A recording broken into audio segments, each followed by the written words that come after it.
19세기 말부터 20세기 중반까지 많은 예술가들이 파리를 떠나 남프랑스로 내려왔습니다. 이미 예술적 인프라와 제도가 갖춰진 도시를 뒤로하고 이곳을 선택한 이유는 무엇이었을까요? 니스가 속한 지역 이름에서 힌트를 얻을 수 있는데요. 바로 푸른 지중해와 강렬하게 쏟아지는 빛 때문이었습니다. 지중해를 품고 있는 니스를 많은 분들이 프로방스라고 얘기를 하시는데요. 정확히 말씀드리면 꼬뜨다지르라고 합니다. 꼬뜨다지르, 청금석의 해안이란 뜻을 가지고 있는 단어인데요. 지중해를 인근으로 하고 있는 도시들 전체를 꼬뜨다지르, 영어로는 프렌치 리비에라. 그래서 그 안쪽으로 들어가는 대륙 쪽을, 특히 서쪽으로 위치하고 있는 지역을 프로방스라고 합니다. 니스의 아름다운 자연과 온화한 기후에 매료된 것은 예술가만이 아니었습니다. 유럽의 많은 귀족들도 이 도시를 찾았죠.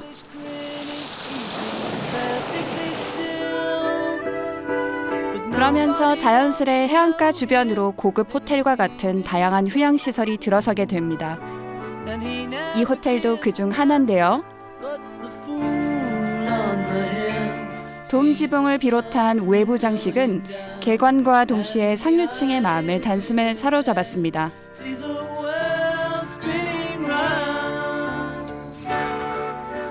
하지만 이 호텔의 진정한 매력은 외관이 아닌 내부에 있습니다.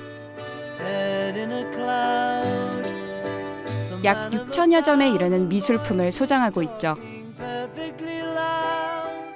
이 호텔은 정말 아름다운 작품들이 전시되어 있는 미술관 같은 호텔이거든요. 17세기, 18세기에 많은 귀족들 그리고 왕족들의 초상들을 로비에 들어서신 순간부터 만나보실 수가 있습니다.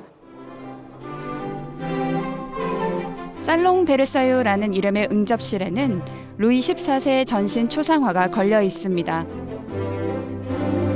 태양왕이라 불린 그는 베르사유 궁을 통해 권력을 왕에게 집중시켰고 프랑스 절대 왕정의 정점을 이룬 군주였습니다.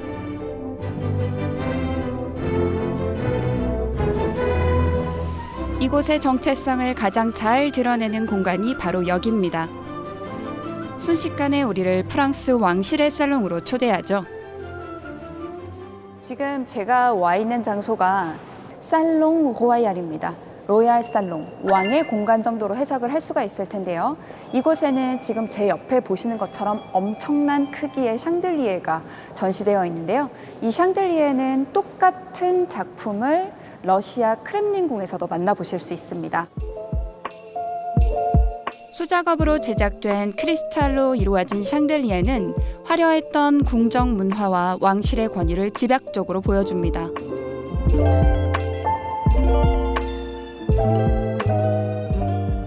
태영왕 루이 14세 이후에 나왔던 루이 15세의 왕의 초상을 여기서 만나보실 수 있어요. 이 공간을 채운 것은 화려한 오브제만이 아닙니다. 루브르 박물관과 베르사유 궁에서만 볼 수 있는 왕족들의 초상화와 현대 작가의 프레스코와도 함께 만날 수 있습니다. 이곳이 로얄 살롱이라는 이름을 가지고 있는 연유가 있는데요. 바로 제 뒤에 보시면 나폴레옹 3세의 전신 초상이 있습니다. 이 똑같은 작품을 루브르 박물관 나폴레옹 3세의 아파트에서도 만나보실 수가 있는데요. 많은 왕들이 있고 2명의 황제가 있었는데 왜 나폴레옹 3세냐?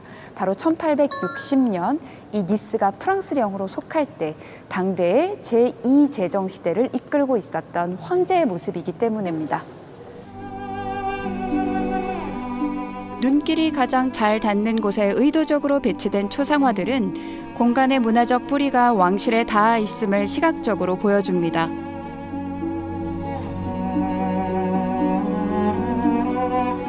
호텔을 둘러보다 보면 유명한 조각품들도 어렵지 않게 마주하게 되는데요. 니키 드 생팔의 노란 나나는 특유한 화려한 색과 풍만함으로 활기찬 에너지를 전합니다.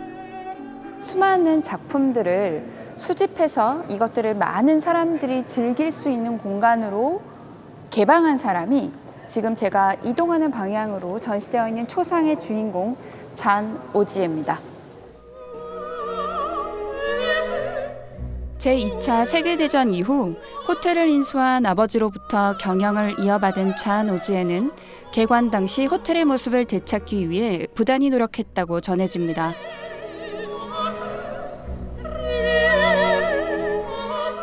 예술품 수집가이기도 했던 잔 오지에는 자신이 모은 작품들을 보관하는 데 그치지 않고 호텔 곳곳에 적극적으로 전시했는데요.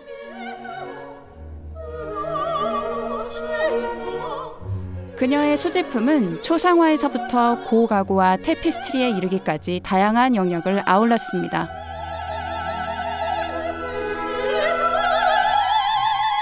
각 층의 테마가 달라 정말 미술관을 걸어 다니는 것 같은 착각이 들 정도인데요.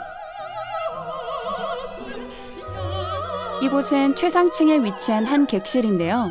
최근 복원을 마쳤다고 합니다. 객실 이름의 주인공인 마담 퐁파두르는 루이 15세의 정부 가운데 가장 영향력 있던 인물 중 한 명이었는데요. 특히 로코코 양식의 대표적인 후원자였습니다. 그래서 루이 15세 시기, 18세기의 아름다운 내부 장식이라든지 디테일들을 하나하나 꼼꼼히 만나볼 수 있는 곳입니다. 당시는 로코코 양식이라고 하죠. 그래서 화려한 왕족, 귀족들의 삶, 그것들을 가장 잘 반영하는 양식 중에 하나라고 보시면 좋을 것 같고요. 지금 여기에 벽 쪽으로 해서 테피스트리, 그 옆쪽으로 있는 이 금장식 같은 경우도 실제로 금종이를 다 하나하나 그 문화유산처럼 복원하는 과정을 다 맞춰서 지금 마치 루이 15세 시기에 만들어진 궁전 안에 그 왕과 함께 있는 것 같은 느낌도 받아볼 수 있습니다. 니스 해안을 따라 길게 늘어선 영국인의 산책로를 따라 걷다 보면 어느새 탁 트인 도심의 중심에 닿게 되는데요. 마세나 광장입니다.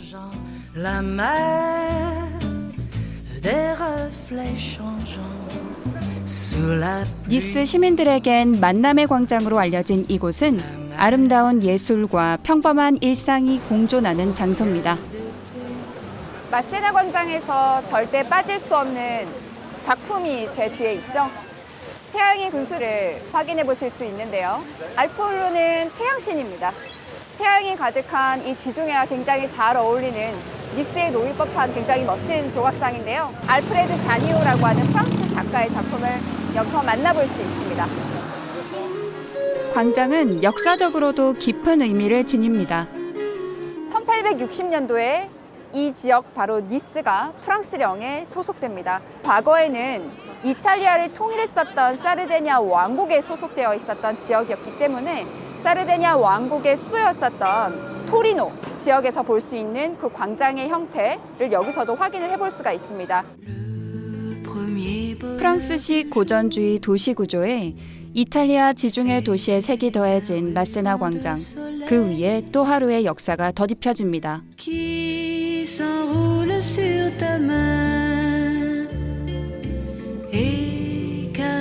해가 지고 어둠이 내려앉으면 광장은 또 다른 모습을 보여줍니다.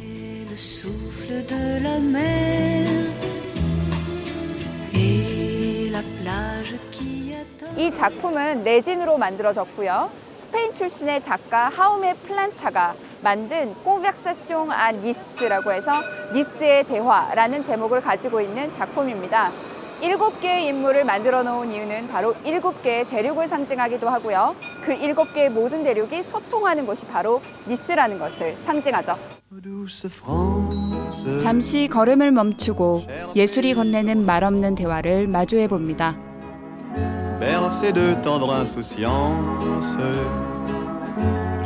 이번엔 제가 니스에 오면 들르는 맛집 하나를 소개해 드릴게요. Bonsoir. Bonsoir. Ça allait bien? Ça va bien, merci beaucoup. Ça va. Bah, venez, Ok. venez, venez. J'arrive de suite. Mon partage et mon bonheur. Merci beaucoup. 1927년 문을 연 식당인데요. 니스 전통 음식을 맛볼 수 있는 곳입니다.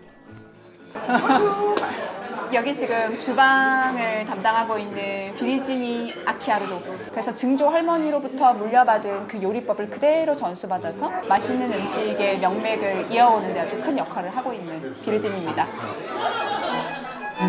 4대째 이어오고 있는 식당 맛의 비결은 니스에서 나는 신선한 제철 재료라는데요. 식사를 여는 전체 요리로 니스식 모듬 요리를 선택했습니다. 근대를 넣어 구워낸 전통 파이와 병아리 콩으로 만든 튀김까지 니스의 맛이 가득 담겼습니다. 이 가지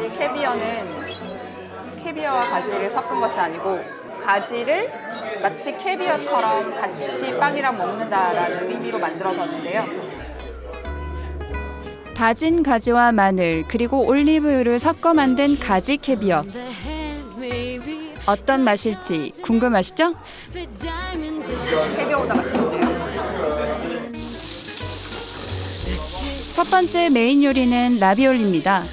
이탈리아 문화가 음식에도 남아있는 걸 느낄 수 있죠. 두 번째 요리는 소고기 스튜 도브와 근대를 더해 니스식으로 완성한 요키입니다. 도브는 니스에서 즐겨 먹는 가정식 메뉴인데요. 보통 요키와 함께 곁들여 먹습니다. 드디어 모든 메인 요리가 준비된 모양입니다. 니스 지역에서 4계절 동안 수확이 가능한 근대를 섞어서 만든 요키인데요. 근대는 니스의 식탁에 빠지지 않고 오르는 대표적인 재료 중 하나입니다. 굉장히 부드럽고 근대의 약간 달달한 맛도 같이 섞이는 것이 아주 일품입니다. 이번엔 소고기와 레드와인, 양파, 허브 등을 넣고 푹 끓여 만든 도브를 맛볼까요?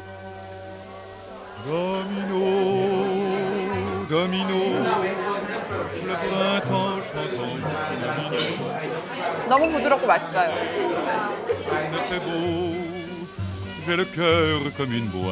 예술로 니스의 문화를 만나고 역사의 무대였던 광장을 지나 니스식 가정식으로 채운 하루. 그렇게 니스의 밤이 깊어갑니다.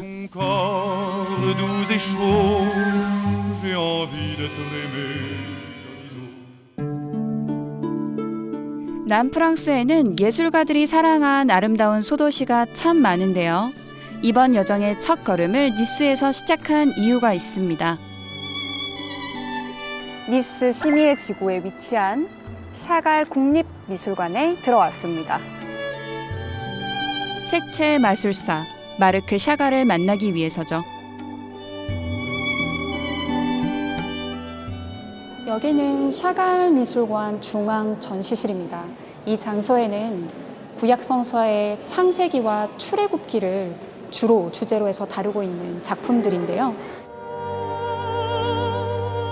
샤갈이 생전에 직접 참여해 1973년 문을 연 미술관은 성경 메시지 연작 17점이 전시돼 있습니다.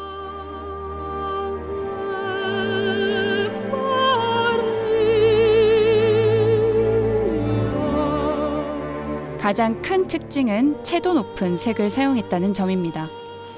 색의 삼원색인 빨간색과 노란색과 파란색, 그리고 빛의 삼원색인 빨간색과 파란색과 초록색을 주로 사용하고 있는데요.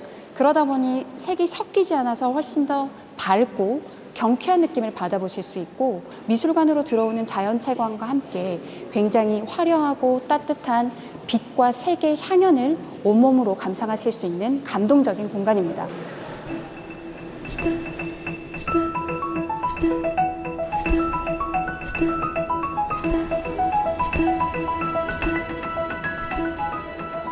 샤갈은 성경 속에 담긴 고통과 이별, 상실과 회복의 감정을 그림에 풀어내며 제2차 세계대전 이후 상처 입은 유대인들에게 희망의 메시지를 전하고자 했습니다.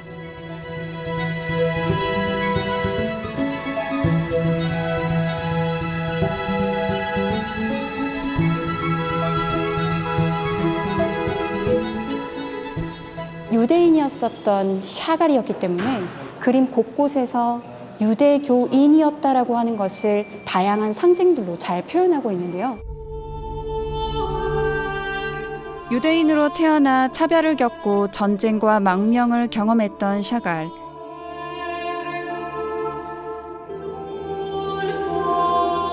그는 다양한 유대교의 상징을 그림에 남겨 스스로의 정체성을 지키고자 했던 건 아니었을까요? 지금 제가 보고 있는 작품은 야곱의 꿈이라는 작품인데요. 야곱의 꿈뿐만 아니라 샤갈의 그림에서는 보통 인물들이 공중부양을 하는 듯한 중력을 잃고 둥둥 떠 있는 듯한 느낌, 뒤집어져 있는 사람들의 모습도 많이 보실 수가 있습니다. 이것은 단순히 그런 사람들의 모습을 의식적으로 표현했다기보다는 샤갈이 유대인이었었고 유대교 중에서도 하시디즘이라고 하는 분파의 가정에서 태어났는데요. 하시디즘은 신에게 찬양을 할 때 노래를 부르고 춤을 추는, 그것을 통해서 하나님에게 신앙을 표현하는 문화를 가지고 있는 분파입니다. 그래서 거기에서 영감을 받은 것과 더불어서 서커스를 굉장히 좋아했었던 샤갈이었기 때문에 마치 춤을 추는 듯한 서커스의 단원들의 모습을 보는 듯한 느낌을 많이 받아보실 수가 있습니다. 샤갈의 그림은 가능하시다면 한 번쯤은 가까이 오셔서 그림이 비어있는 것 같은 공간을 집중해서 보세요. 보시면 사람의 얼굴이 감춰져 있는 듯한 느낌도 받아보실 수가 있습니다. 샤갈의 작품을 감상할 때 숨은 그림을 찾듯 작품 속에 남겨진 형상들을 꼭 한번 찾아보시길 바랍니다. 중앙 홀을 지나 오른쪽으로 이동하면 아가서 연작 5점이 전시된 공간으로 이어지는데요. 색감이 확연히 달라집니다.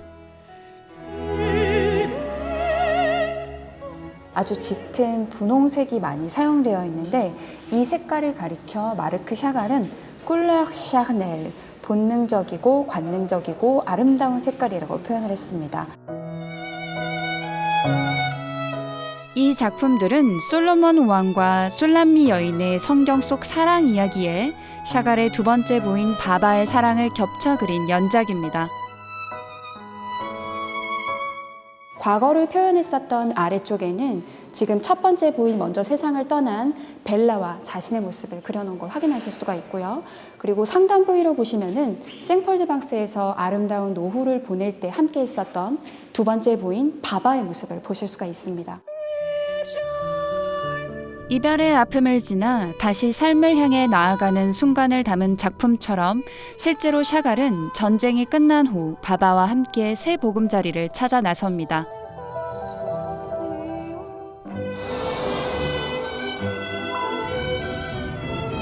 니스에서 북서쪽으로 약 15km 거리에 있는 생폴드 방스였죠. 해발 약 200m에 자리한 생폴드 방스는 역사적으로 중요한 역할을 해온 마을입니다.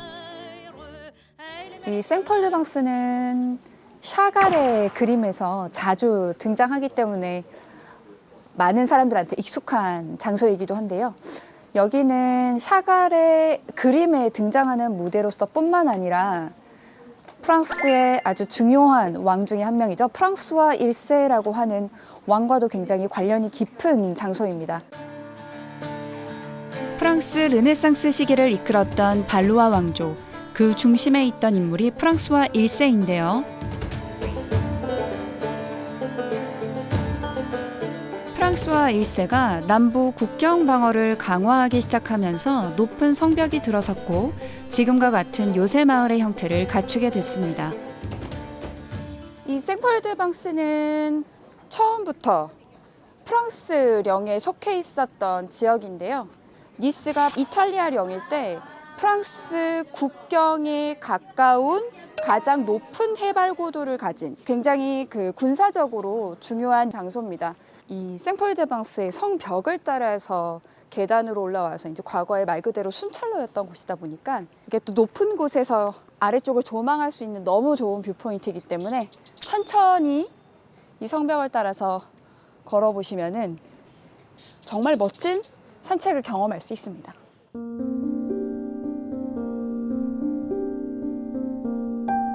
마을을 지키기 위해 만들어진 순찰로는 이제 역할을 내려놓고 평온한 산책길이 됐습니다.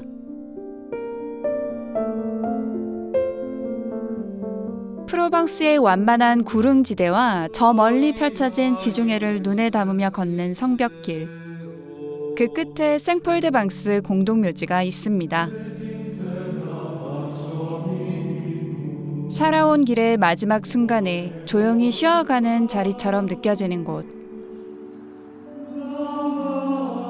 먼 바다에서 불어오는 바람 한 자락과 따사로운 햇살이 비추는 이곳에 생폴드방스에서 노년을 보낸 마르크 샤갈이 잠들어 있습니다. 샤갈은 1887년 벨로루시 비텝스크라고 하는 마을에서 태어난 유대인인데요. 이 가톨릭 신자들만이 묻히는 공동묘지의 유일한 유대인 무덤이기도 합니다. 샤갈이 사랑했던 두 번째 아내 바바가 함께 안장돼 있는데요. 무덤 위에 가득 놓인 돌멩이가 인상적이죠. 이 유대인들은 무덤 위에다가 꽃을 두지 않습니다. 지금 제가 와 있는데 꽃이 있는데 이건 유대인들의 풍습을 모르는 사람들이 놓은 꽃인 것 같아요. 돌, 영원히 변하지 않습니다. 그래서 신에 대한 영원한 신앙을 상징하는 것이 이 돌이기도 하고요. 과거에 유대인들이 목동으로 활동을 할 때 양의 숫자를 이렇게 조약돌을 가지고 세웠었던 그런 풍습에서 유래해서 이렇게 돌들, 조약돌들이 무덤 위에 놓여져 있는 것을 볼 수 있습니다. 프랑스 작가이자 사상가인 앙드레 말로는 샤갈의 그림을 두고 한 시대의 고통과 기억을 가장 시적으로 되살린 작업이라 말한 바 있습니다.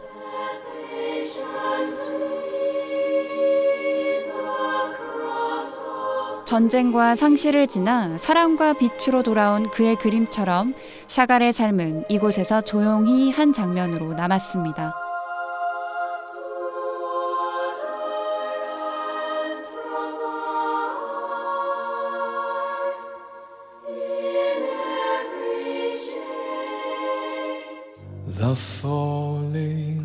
마르크 샤갈, 파블로 피카소를 포함한 수많은 예술가와 문인들이 선택한 마을 생폴드방스. 제가 프랑스어를 사랑하도록 만들어준 시인 자크 프레베르 역시 이곳을 거쳐간 인물 중 한 사람인데요. 그가 머물렀던 집은 여전히 골목을 지키고 있습니다. 이 시인은 생폴드방스 제 뒤에 있는 이 집에서 살 때요. 샤갈이나 피카소와 같은 화가들과 교류하기도 했었고, 그리고 한국에도 너무나 잘 알려져 있는 이브몽탕이라고 하는 가수와도 친분이 깊었습니다.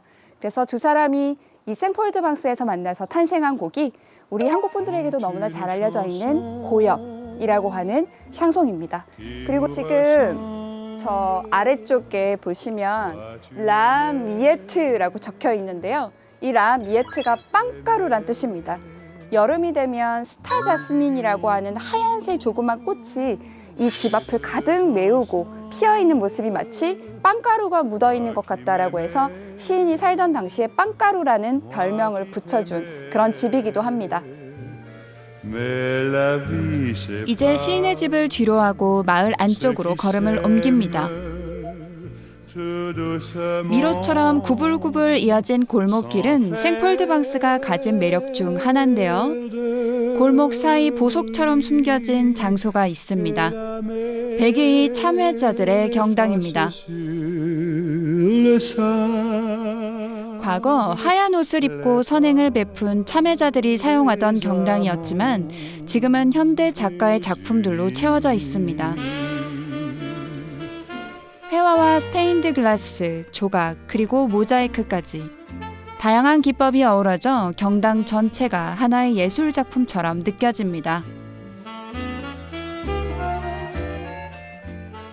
이 장소에서 장미셸 폴롱이라고 하는 작가가 표현하고 싶었었던 것은 지금 제가 가리키는 많은 화가들에게 영감을 주었고 특히 마르크 샤갈의 그림에서 많이 볼 수 있는 생폴드방스의 모습, 그 위쪽으로에서는 365일 늘 맑은 날씨가 이어졌었던 생폴드방스의 해를 상징하기도 하고 신의 눈을 상징하기도 합니다. 그래서 예술적인 영감과 신적인 영성이 동시에 잘 만나 있는 그런 아름다운 예술적인 공간을 만나보실 수가 있습니다.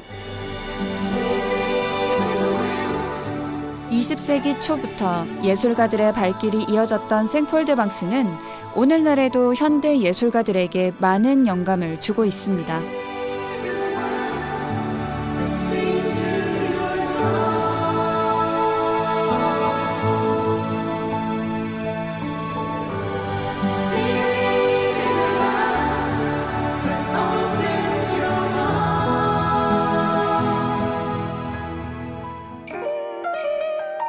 생폴드방스를 떠나기 전 골목을 다시 찾았습니다.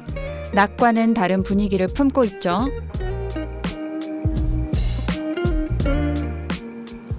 지금 제가 걷고 있는 이 길이 생폴드방스의 그랑드 후이라고 해서 큰 길이라는 이름을 가지고 있는데요.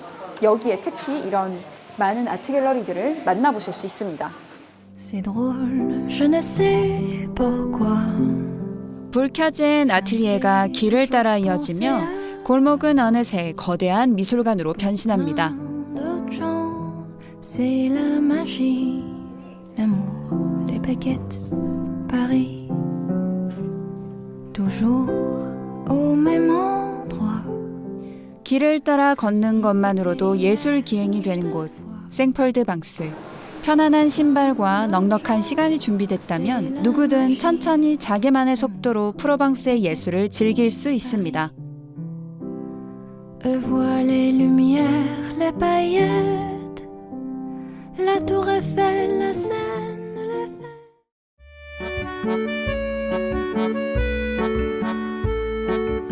아르른 빈센트 반 고흐의 도시라고 불릴 만큼 그의 흔적이 많은 곳입니다. 고흐의 이름이 담긴 투어가 있을 정도인데요. 이 도시를 찾는 여행객들에게 가장 인기 있는 장소 중 한 곳을 소개하려 합니다. 빈센트 반 고흐를 좋아하시는 분들이라면 절대 모르실 수 없는 밤의 카페 테라스라고 하는 작품이 탄생한 그곳에 지금 제가 와 있습니다. 아르를 빈센트 반 고흐의 순례길로 생각하시고 찾으시는 분들이 절대로 놓치지 않는 장소인데요. 지금 저는 포럼 광장 중앙에서부터 천천히 가고 있는데 사실 빈센트 반 고흐가 이 그림을 그렸었던 장소는 조금 아래쪽으로 내려가셔야 합니다. 지금 제가 핸드폰에다가 그림을 좀 띄워봤는데요. 1888년 2월에 아르에 도착을 했고 9월쯤 됐을 때 날이 좋을 때 지금 이곳에 불이 들어와 있는 카페의 벽면을 노랗게 그리고 밤에 별이 떠 있는 모습까지 밤의 아름다운 색채를 모두 잡아내려고 했었던 빈센트 반 고흐의 시도가 굉장히 잘 들어가 있는 작품에 이 카페가 등장을 하게 됩니다. Starry, starry night. Paint your palette blue and gray. Look out on a summer's day with eyes that know the darkness in my soul. Shadows on the hills. 이렇게 밤이 됐는데 Sketch the 카페는 trees and the 안타깝게 영업을 하지 않고 있어요. 밤에 나와서 봤을 때 낮에 보이지 않았던 그 화려하고 미세한 색깔들의 감동을 받았던 빈센트 반 고흐의 작품 덕분에 너무나 많은 사람들이 찾았던 카페인데 저는 여기 여러 차례 올 때마다 오늘은 열었겠지, 오늘은 열었겠지 그렇게 기대를 하는데 아직도 이렇게 영업을 하지 않는 안타까운 상태입니다. How you tried to set them free. They would not listen. 그가 캔버스를 놓았던 자리에서 잠시 고흐의 시선으로 아르의 밤을 감상해 보시는 건 어떨까요? Starry, starry night. Flaming flowers that brightly blaze. Swirling clouds. 아르를 거닐다 보니 어느덧 저녁 시간이 되었는데요. 아르의 최고의 맛집이죠. 원물에 집중한 아르의 최고의 맛집으로. 저의 프로방스 맛집 리스트 중 한 곳입니다. Bonjour Pedro. Bonsoir. C'est bon là ce soir. 지금 이 공간이 콘스탄티누스 대제의 목욕탕에 붙어 있는 공간이에요. 이게 지금 콘스탄티누스 대제가 만든 목욕탕 쪽 뒤쪽 면을 그대로 간직한 채로 만든 세면대가 있는 화장실입니다. 굉장하죠? 음식점 안에서도 유적을 만날 수 있다니 놀랍죠? 프랑스 국가공인 가이드로 10년 넘게 활동하며 여러 도시를 여행하다 보니 자주 가는 음식점이 생겼습니다. 아르레 올 때마다 늘 굶주린 제 배를 이렇게 신선한 식재료들로 만들어진 요리로 채워줍니다. Ça va être très très délicat, c'est pour ça qu'il faut faire tout à basse température. Il faut faire très très très très doucement. 우연히 들렀다가 페드로의 손맛에 반해 3년째 인연을 이어오고 있는데요. 오늘은 특별히 양해를 구해 조리 과정을 살펴볼 기회를 얻었습니다. Je vais le mettre là. 와우, 소스 향이 너무나 먹음직스러운 그런 냄새가 나요. 씨빠슈? J'ai plus l'habitude. J'ai l'habitude maintenant. Vous savez, quand vous travaillez tout seul, généralement, vous brûlez plus souvent que... 고기의 육즙이 팬에 남아있을 때 생선을 구우면 풍미가 더 살아난다고 하는데요. Alors, on va y aller mettre vite. 신선한 제철 채소는 별도의 양념이 필요 없죠. Voilà. 원물의 맛을 최대한 살리는 Hop là. Décoller l'artichaut. 네. Patate douce. Butternut. Radis blanc. 가지블랑, 하얀색 무, On reste sur une carotte. Là.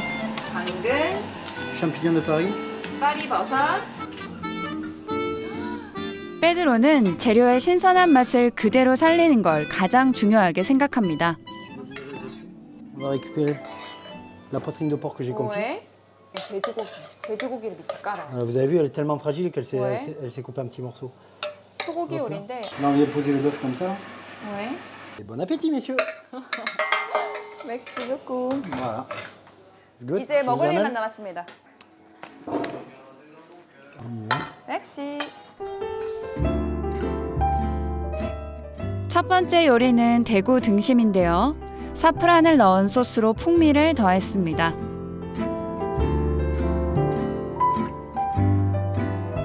이건 부르고뉴식 소고기 스튜입니다. 와인과 채소를 넣고 오랜 시간 푹 끓여내 깊은 향이 밴 고기를 부드럽게 즐길 수 있는 메뉴죠.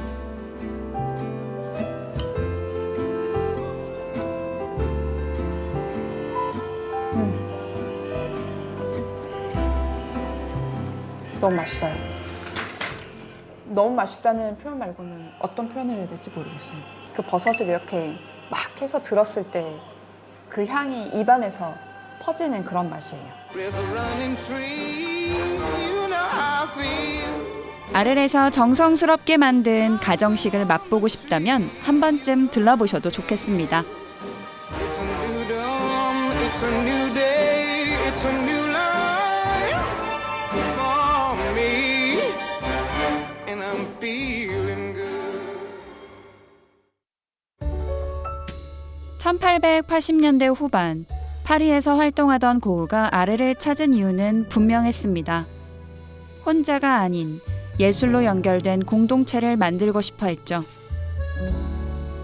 그런 그가 처음 자리를 잡았던 장소가 바로 여기입니다. 이 라마르틴 광장을 찾는 사람들은 아마 대부분 빈센트 반 고흐의 노란 집을 찾기 위해서일 텐데요. 안타깝게도 그의 그림에 등장했던 집은 현재는 찾아볼 수 없습니다. 2차 세계대전이 일어났을 때 폭격되어서 현재는 사라져 있지만 그 작품을 탄생시켰었던 장소는 아직 이렇게 우리 앞에 표식으로 남겨져 있습니다. Hold me close and hold 고흐가 남긴 그림을 보며 상상력을 발휘해 볼까요?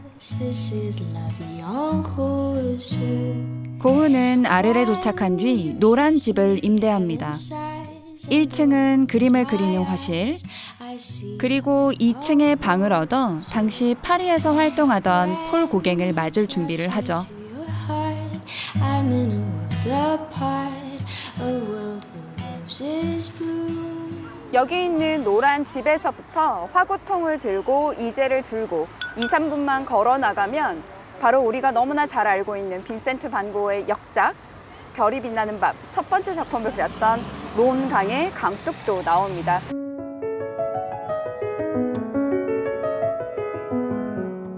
친구를 기다리며 희망에 부풀어 그림 작업에 몰두했던 빈센트 반 고흐.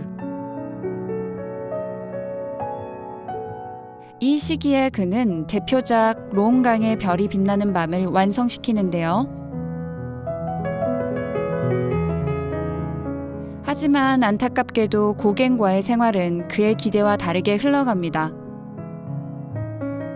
빈센트 반 고흐와 폴 고갱이 함께 살던 노란 집에서 지금 론강 쪽으로 걸어가고 있습니다.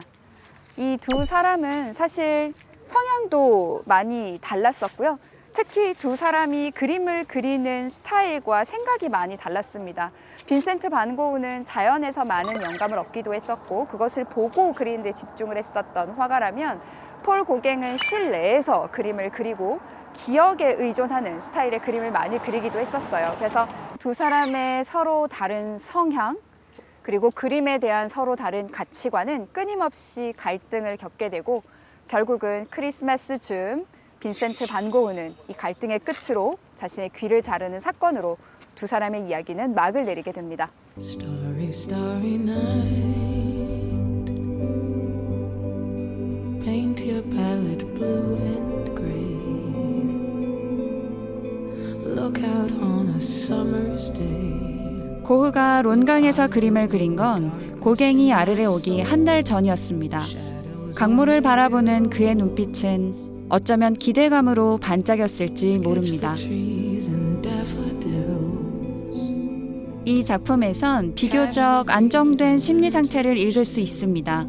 색은 강렬하지만 무너지지 않고 붓질에서도 리듬과 균형이 느껴지죠. Now I understand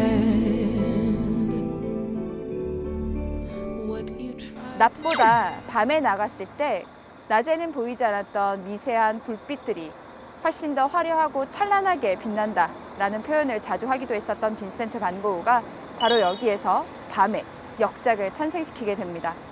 밤의 모습을 그린다 하면 대부분 검은색을 사용한다고 생각하는데요. 빈센트 반 고흐는 검은색이 아닌 짙은 푸른색과 녹색 그리고 보라색 다양한 색채를 사용해서 밤의 모습을 굉장히 아름답고 풍요롭게 표현해냈습니다. Moon River. 아래를 오가며 무심히 지나쳤던 론강의 풍경이 오늘 밤은 조금 더 특별하게 다가옵니다. You in style. Oh, dream maker, you heartbreaker. Wherever you're going, I'm going your way. 고갱과의 갈등 이후 고흐의 삶은 새로운 국면에 들어서게 되는데요. 그 전환점이 되었던 곳 아르레 옛 병원을 찾았습니다. 제 뒤에 있는 이 시립병원 오뜰 디유는요 무려 16세기에 만들어진 건축물이고요. 바로 이곳에 빈센트 반 고흐가 머물면서 그렸던 작품이 우리에게도 잘 알려져 있습니다. 이곳에서 고흐는 처음으로 자신에게 치료가 필요하다는 사실을 받아들이게 됩니다.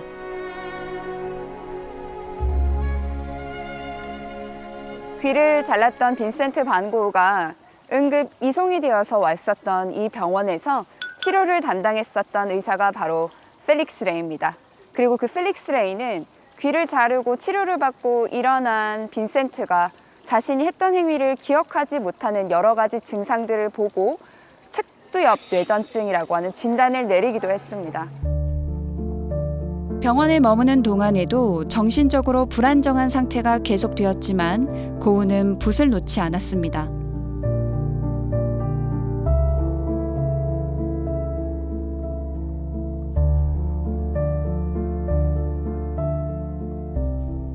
지금 이 그림을 그린 시점을 보시면 제가 서 있는 지상 그리고 중정에서 그린 것이 아니고 2층에 올라가서 아래로 내려다보고 그린 그림인 걸 확인할 수 있습니다.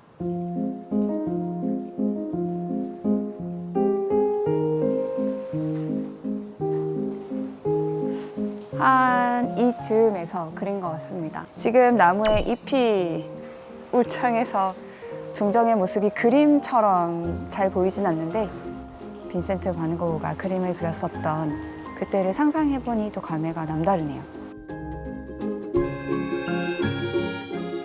퇴원을 한 이후 스스로를 돌보기 위해 고은은 휴식을 결심합니다.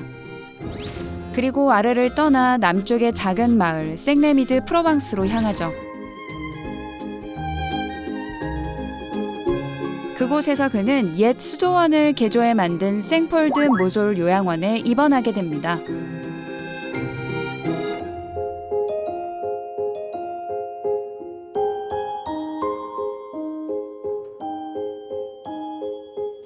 Bonjour, bienvenue. à Merci Saint-Paul. beaucoup. Alors après, ça devait être un personnage sûrement difficile. Je dis qu'il avait un altruisme déréglé. C'est-à-dire qu'il voulait tellement aimer les gens qu'il ne trouvait pas la distance. Et lui, il voulait tellement aimer les gens qu'il en était dérangeant. Il y a des... Avant, on appelait cela les personnalités épileptoïdes. C'est-à-dire que à trop vouloir être là, eh ben, on dit merci, stop. Moi, je le vois souvent dans les patients. Certaines croient qu'elles vont aider tout le monde et puis elles envahissent, elles étouffent. Oui. Ce qui explique probablement pourquoi cet homme qu'on a envie d'aimer, quand on était vraiment en relation avec lui, on ne tenait pas. Ça, c'est une statue qui s'appelle le voleur de tournesol. Ouais. 고흐는 왜 자발적으로 입원을 선택했을까요? 더 이상 그림을 그릴 수 없게 될지도 모른다는 두려움 때문은 아니었을까요?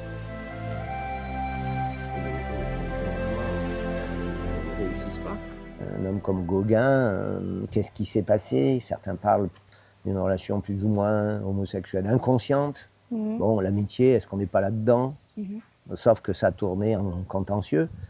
Mais on voit bien qu'il y en a un qui offrait, puisqu'il peint ses tournesols pour l'accueillir.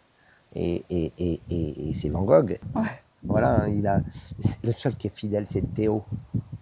Et après, effectivement, les peu de liens qui lui restaient, on sent que ça a été dur pour lui chaque fois qu'il comprend que la relation fraternelle va s'éloigner.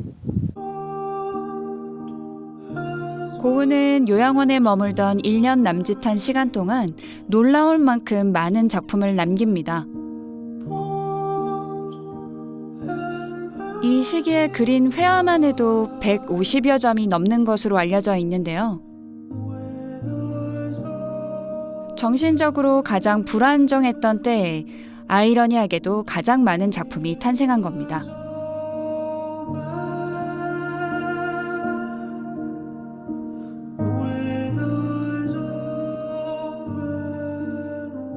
지금 이 작품은요, 43번째 마지막 자화상입니다.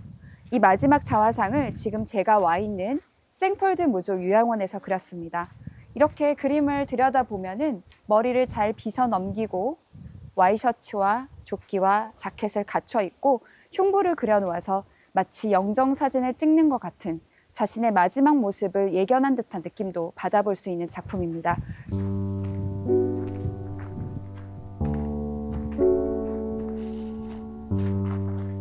이 요양원에서 전시하고 있는 복제화들 중에서 우리의 시선을 가장 사로잡는 작품이라고 할 수 있습니다. 별이 빛나는 밤 두 번째로 그려진 작품을 만나볼 수 있는데요. 아르레 머물기 시작하면서부터 후반부부터 나왔던 붓이 돌아가는 붓터치를 여기서 만나볼 수 있는데요. 그런데 이렇게 붓이 돌아가는 것에 대해서 메니에르병을 앓았을 것이다 라고 추정하는 사람들도 있어요. 한쪽 귀에서 이명이 들리고 앞이 어지럽게 보였었다라는 표현이 테오에게 보냈었던 편지에도 종종 나오는데요.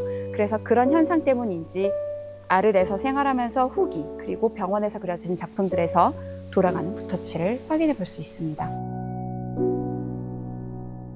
20세기 중반에 들어서며 병원의 기능이 축소된 요양원은 한동안 방치 상태로 남아 있었습니다.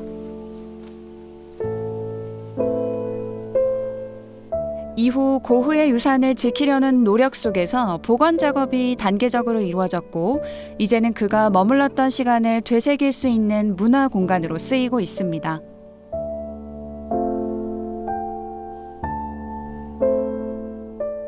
빈센트가 동생 테오에게 썼던 편지에 자주 등장하는 당시의 원장 수녀님이었던 에피판 수녀님이 사용했었던 서재도 지금 복원되어 있어서 방문해 볼 수 있습니다.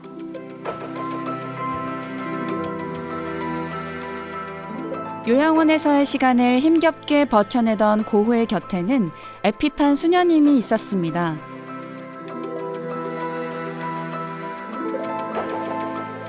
고립된 일상 속에서 그에게 온기를 전해준 존재였죠. 빈센트 반 고흐가 여기서 머물면서 그림을 한 점 그려요. 그림을 그리고 수녀님에게 수녀님, 제가 이 그림을 이 공간을 위해서 헌정해도 좋겠습니까? 라고 물어봤답니다. 그때 에피판 수녀님이 당신은 곧 건강해져서 이곳을 나가서 그림으로 아주 멋진 삶을 살게 될 것이니 이 그림들을 잘 보관하셨다가 나가시거든 비싼 값에 파세요. 라고 거절을 했었다고 해요. 고흐가 세상을 떠나고 나서 이 작가의 작품이 천정부지로 치솟는 것을 보고 내 하나 실수했던 것이 그때 빈센트 반 고흐의 작품을 받지 못했던 것이다 라고 한탄하기도 했다고 합니다. 그런 재미있는 일화의 주인공이 바로 이 서재에서 빈센트 반 고흐에게 응원을 마지 않았었던 수녀님입니다.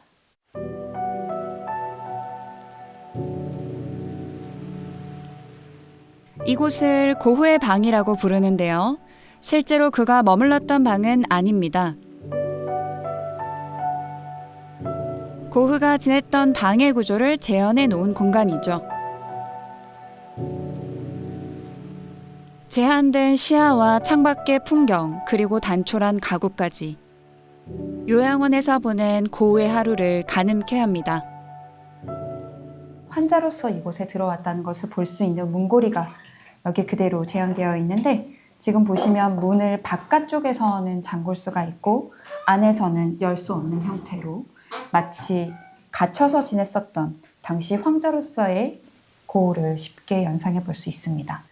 지금 한 명만 누울 수 있는 작은 침대 그리고 창살이 있는 창문을 통해서 풍경이 내다보이는 이런 좁은 공간에 살면서 끊임없이 예술을 고민하고 작품 활동을 했었던 화가의 마음을 읽어볼 수 있는 공간이 재현되어 있습니다.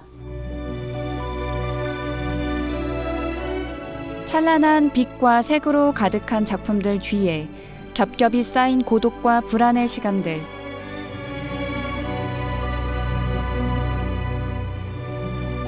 요양원을 둘러보고 나니 절절했던 고흐의 삶이 마음을 울립니다. 고흐의 입원실에서 나와서 제 옆에 또 다른 복제화 한 점이 전시되어 있는데요. 반 고흐의 방입니다. 이 반 고흐의 방은 이 요양원에서 머물렀었던 방의 모습을 그린 것이 아니고 아르레 살던 당시 노란집에 있었던 자신의 방을 그려놓은 작품입니다. 하지만 지금 제 옆에 있는 복제화는요. 두 번째로 병원에 있으면서 과거를 회상하면서 그렸던 작품이라는 것을 좀 주의 있게 볼 필요가 있는데요. 이 좁은 방에 의자 2개, 베개 2개, 액자 2개, 문도 2개, 물병도 2개입니다. 혼자 살고 있었던 아르레 고갱이 온다는 소식을 들었을 때 너무 반가운 마음을 담아서 그렸었던 작품인 걸 보실 수 있어요. 하지만 이 병원에 오게 됐었던 연유도 어떻게 보면 고갱과의 갈등 이후인데요. 과거를 그리워하고 회상했었던 화가의 마음이 굉장히 잘 들어가 있는 작품입니다.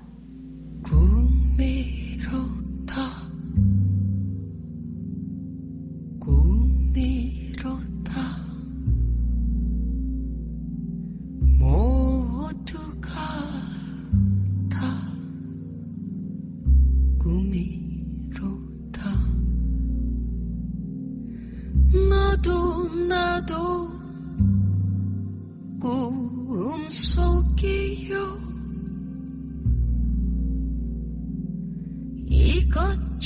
이것저것이 빈센트 반 고흐의 방에서 보이는 정원으로 나왔습니다. 이 정원에도 역시 다양한 화가의 복제화들이 전시되어 있는데요.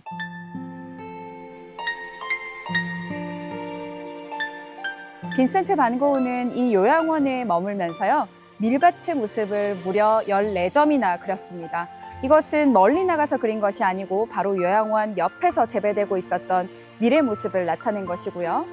이 작품은 특히 요양원에서 화가에게 깊은 영감을 주었던 재료가 되는 장 프랑스와 밀레의 판화집에서 영감을 받았었던 작품을 표현했는데요. 그림을 전체적으로 보시면 특히 빈센트 반 고흐가 큰 감명을 받았던 노란색과 파란색, 강렬한 색채 대비가 잘 이루어져 있는 작품이고요.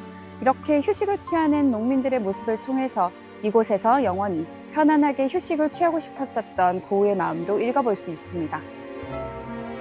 고흐의 대표작 중 하나인 꽃이 핀 아몬드 나무도 정원에서 만날 수 있습니다. 우리에게 큰 사랑을 받고 있는 꽃이 핀 아몬드 나무가지 복제화가 지금 제가 가리키는 곳에 전시되어 있는데요. 이곳에 이 작품을 전시한 이유는 바로 제 옆에 있는 이 나무 때문입니다. 이 나무가 바로 아몬드 나무거든요. 빈센트 반 고흐가 요양원에 있던 당시 너무나 사랑하는 동생 테오가 아들을 얻게 됐다는 소식을 듣고 그렸었던 작품. 그리고 이것을 자신이 보지 못하는 빈센트라는 똑같은 이름을 가진 조카에게 선물하기 위해서 그렸는데요. 보통 우리가 나무를 그릴 때는 나무 전체의 모습을 그리고 그것을 다 표현하는 경우가 많습니다. 하지만 저 그림에서 보면은 지금 제가 서 있는 장소에서 하늘을 올려다본 이 아몬드 나무 가지들의 모습만 마치 확대해서 그려놓은 것 같은 느낌을 받아볼 수 있어요. 색채 면에서나 그리고 표현 면에서나 특히 굉장히 평면적이고 화려한 색채를 많이 사용했던 일본 판화에 깊은 영감을 받았다는 것을 이런 작품과 이런 나무를 통해서 또 한번 확인해 볼 수 있습니다. 빈센트 반 고흐가 남긴 발자취를 따라 걸었던 시간. 앞으로 제게 고흐의 그림은 치열했던 삶의 순간들로 기억될 것 같습니다.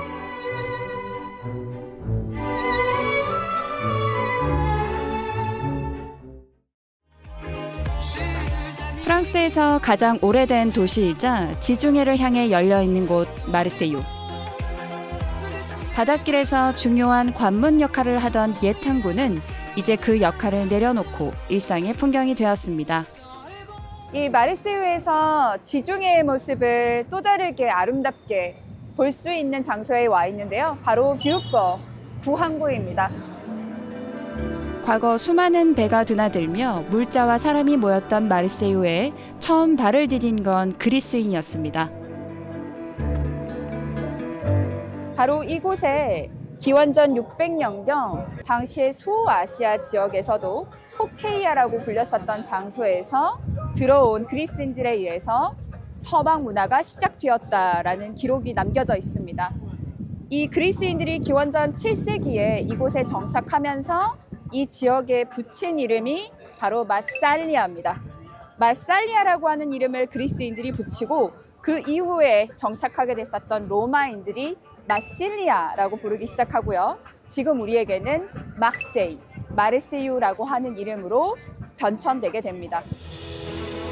오랜 세월 항구 도시로 기능했던 이곳엔 다양한 문화와 언어가 쌓였고 2013년엔 유럽의 문화 수도로 지정되기도 했습니다. 이 건축물의 이름은 옹브리에라고 하는데요. 옹브리에, 이것은 그늘막 정도로 해석을 할 수 있습니다. 그리고 광택을 낸 스테인리스로 만들어졌기 때문에 아래에 있는 것을 다 비추거든요. 이 작품이자 건축물 아래에 들어오면 누구나가 하는 행동이 있습니다. 고개를 들어 나의 모습을 보죠. 롱블리에는 분주하기만 했던 항구를 머무르고 바라보고 싶은 사유의 공간으로 바꾸어 놓았습니다. 저기 노트르담 성당 보이세요? 마르세유에서 이동하시는 분들 노트르담 성당이 보이나 안 보이나 찾아보시는 재미가 쏠쏠한 곳이 바로 또 이곳입니다. 마르세유에서 가장 유명한 장소가 아닐까 싶은데요. 해발 약 150m, 보호한다라는 의미를 가진 언덕 위에 세워진 노트르담 들라 가르드 성당입니다.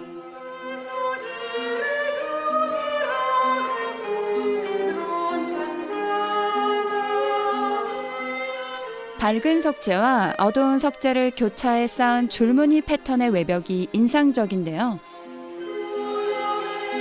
높이가 11m에 이르는 거대한 황금 성모자상으로 인해 좋은 어머니라는 별명도 가지고 있습니다.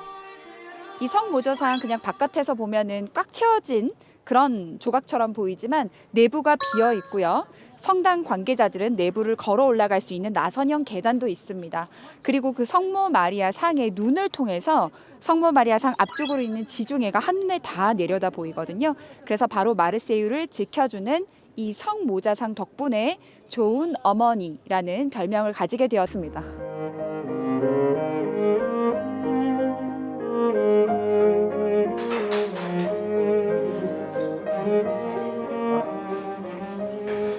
여러분, 지금 이 성당에 일반인들은 들어가지 못하는 곳으로 제가 또 진입을 하고 있어요. 기대되는데요? 어디로 가는지? C'est l'aventure. Oui, c'est Marguerite. Je suis venue une centaine de fois, c'est la première fois que je monte. Wow. 19세기에 건설된 이 성당은 비잔틴 양식을 바탕으로 로마네스크 요소가 가미되어 있는데요. 돔 구조와 화려한 모자이크가 단숨에 시선을 사로잡습니다.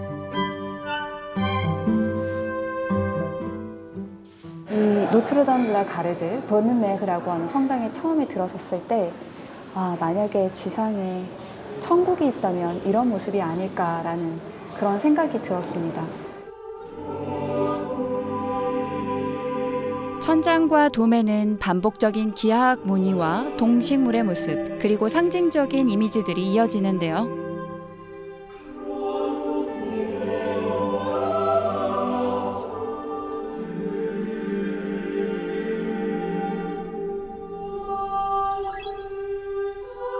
이 성당에서 볼 수 있는 또 다른 특징은 곳곳에 걸린 배 모빌입니다. 이런 것들이 여기에 걸리기 시작한 이유는 지중해에 맞닿아 있는 이 항구 도시, 이곳에서 배를 타고 성지 순례를 떠나는 사람들 혹은 무역을 위해서 배를 탔던 사람들이 무사 귀환을 바라면서 선물한 것들이 걸려 있습니다. 폭풍을 지나 무사히 항구에 닿았던 날부터 아직 끝나지 않은 항해를 앞둔 마음까지 말로 다 전하지 못한 염원과 감사함이 배의 형태로 이곳에 머물러 있습니다.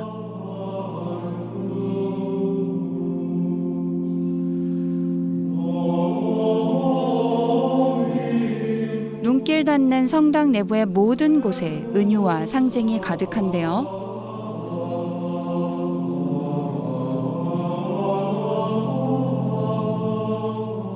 성당 관계자의 협조를 얻어 일반인이 들어갈 수 없는 또 다른 공간으로 조심스레 걸음을 옮겼습니다.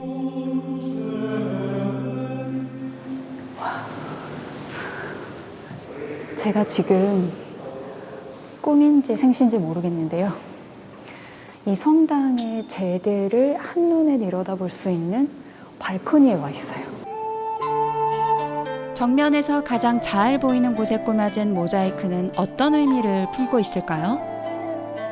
마르세유가 지중해에 맞닿아 있는 도시다 보니까 배를 또 많이 볼 수 있다는 것과 더불어서 노아의 방주에 빗대어 표현한 성당의 모습입니다. 앞쪽에는 파도가 굉장히 강하게 일고 있는 모습을 볼 수가 있고요. 그 뒤쪽은 굉장히 잔잔한 바다를 볼 수 있어요. 그래서 이 배를 표현함으로써 이 성당이라고 하는 장소는 세상을 구원하고 마음의 평화를 찾아주는 곳이다라고 하는 것을 잘 표현하고 있습니다. 제대 위에 놓인 성모자상의 아기 예수 손에서도 닻을 찾을 수 있습니다. 제 옆에 아주 중요한 상징물이 하나 놓여져 있습니다. 여러분 혹시 성당을 다니시다가 이런 우산을 보신다면 아, 여기는 소바실리카구나 라고 생각하시면 돼요. 대바실리카, 로마에서 교황이 직접 역사적으로나 건축적으로 혹은 종교적으로 아주 중요한 의미를 가진 그런 성당에 부여하는 호칭 같은 소바실리카라고 하는 명칭을 받게 된 성당에서만 이런 우산을 만나볼 수 있습니다. 종교의 경계를 넘어 오랫동안 마르세유 사람들의 삶을 지탱해온 노트르담 드라가르드 성당. 이곳을 가득 채운 진한 삶의 흔적과 다양한 상징들이 전하는 의미를 마음에 담으면 분명 새로운 마르세유를 만나게 되실 겁니다.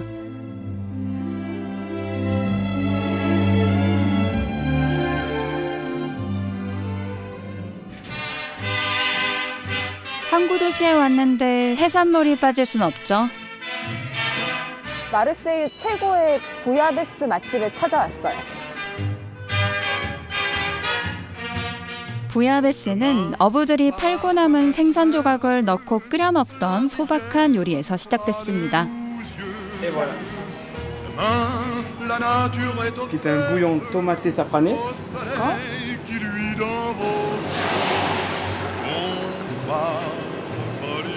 Quand ça bout, on baisse le feu.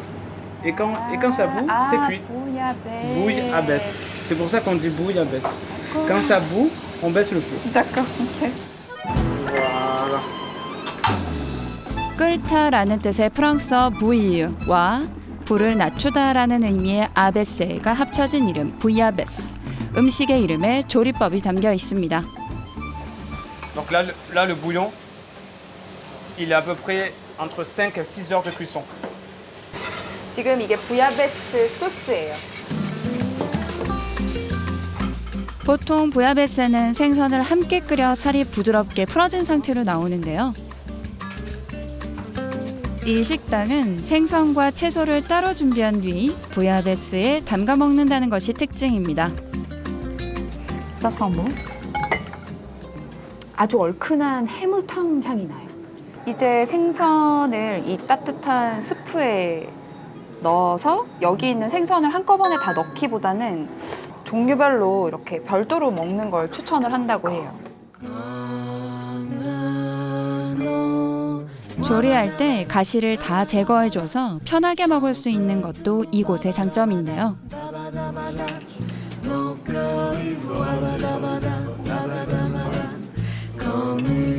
무엇보다 저는 각기 다른 생선의 식감을 즐길 수 있어 좋더라고요.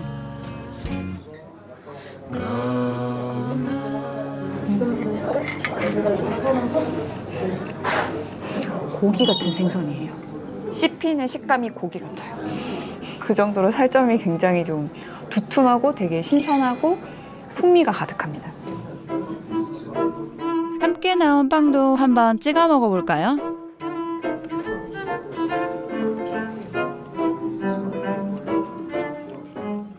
약간 식으니까 라면 국물 같은.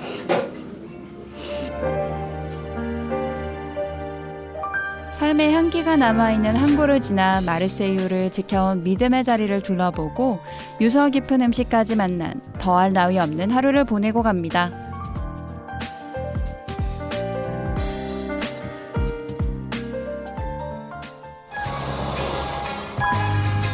이제 지중해를 뒤로하고 프로방스 내륙으로 들어갑니다.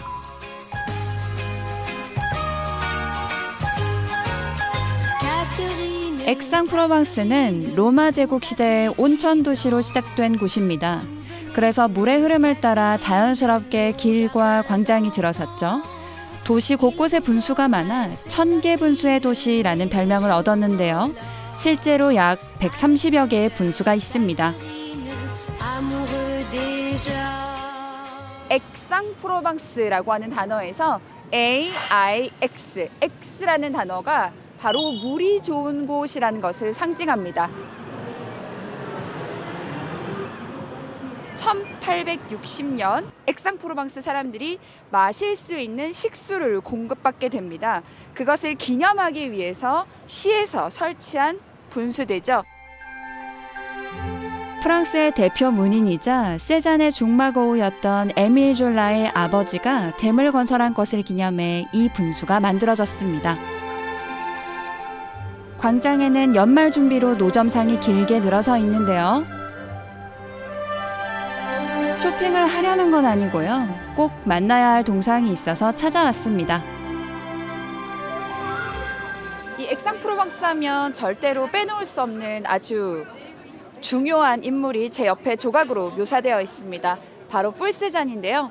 후기 인상파를 대표하는 화가이고 액상프로방스 태생이며 액상프로방스에서 사망했던 피카소에게 깊은 영감을 주었던 그 인물이 지금 제 옆에 묘사되어 있습니다. 폴 세잔이 사망한 지 100주년이 되는 해인 2006년 액상프로방스에 기증된 작품입니다. 지금 폴 세잔이 어딘가로 걸어가는 듯한 느낌으로 전시되어 있는데요. 폴 세잔의 시선을 따라가 보면 생트 빅투아르 산을 바라보고 있습니다. Parlez-moi d'amour, redites-moi des choses. 도시를 병풍처럼 감싸고 있는 생트 빅투아르 산은 세잔이 평생에 걸쳐 그려온 대상이었습니다. 우선 액상프로방스 도시부터 둘러볼까요? 도시의 중심을 동서로 가로지르는 쿠르미라보 거리는 17세기 도시가 확장되며 건설됐습니다. 이 분수는 365일 하루도 멈추지 않고 물이 나옵니다. 왜냐고요? 이 분수만 액상프로방스에서 유일하게 자연 온천수가 나오는 분수대거든요.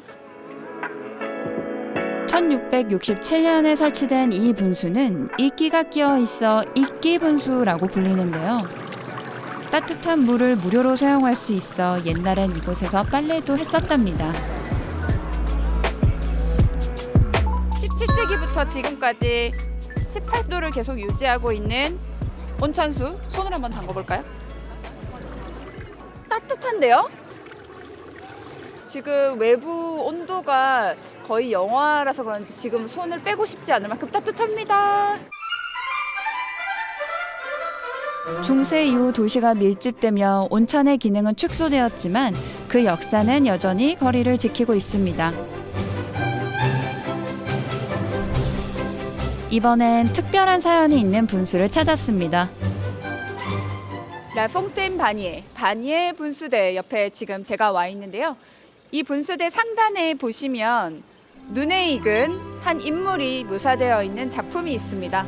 바로 폴 세잔이라고 사인이 되어 있죠. 폴 세잔의 부조가 걸린 분수인데 왜 이런 곳에 있는 걸까요? 르누아르의 스케치를 중심으로 해서 탄생한 이 청동 조각을 액상프로방스 시에다가 선물한 사람이 앙브로아즈 볼라르라고 하는 인상파의 대표적인 화상이에요. 그 화상이 1926년, 그러니까 폴 세잔이 사망한 지 20주년이 되었을 때 이 시에다가 선물을 하는데 당시 액상프로방스 시장이 폴 세잔을 별로 좋아하지 않았답니다. 그래서 이 작품을 어디다 걸어놓을까 고민을 하다가 사람들의 발걸음이 많이 이어지지 않는 이런 후미진 곳에다가 작품을 걸어놓게 됩니다. 세잔을 향한 사람들의 엇갈린 시선. 궁금증을 안고 세잔의 걸음을 따라가 볼까요? 폴 세잔이 갔었던 장소, 폴 세잔에게 중요한 장소를 알려주는 표식이 바로 제 발 밑에 있는 동판인데요. C 그리고 세잔이라고 되어 있죠.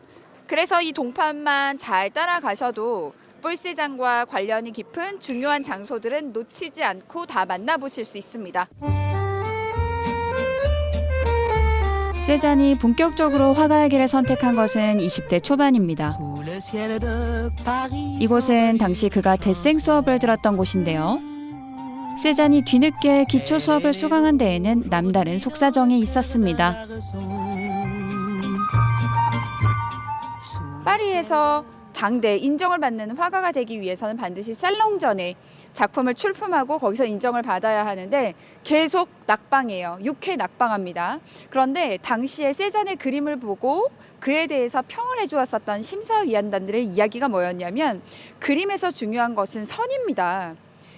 선으로 입체적인 느낌을 표현할 수 있어야 합니다. 하지만 폴세잔 당시는 색을 가지고 부피감을 나타내려고 해요. 선부터 다시 공부하십시오. 그래서 이 데생학교에서 끊임없이 선을 연구하기도 했지만 세잔은 이런 입체적인 느낌을 어떻게 묘사할까 고민을 하다가 물감과 붓을 사용합니다.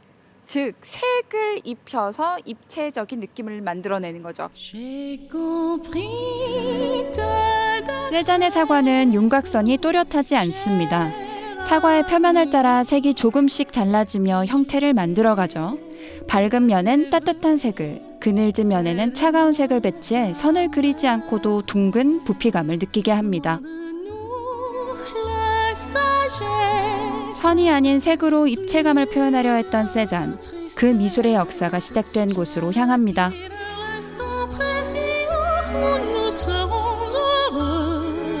1859년 20살이었던 세잔이 약 40년 동안 머물며 작품 활동을 이어간 그의 집입니다.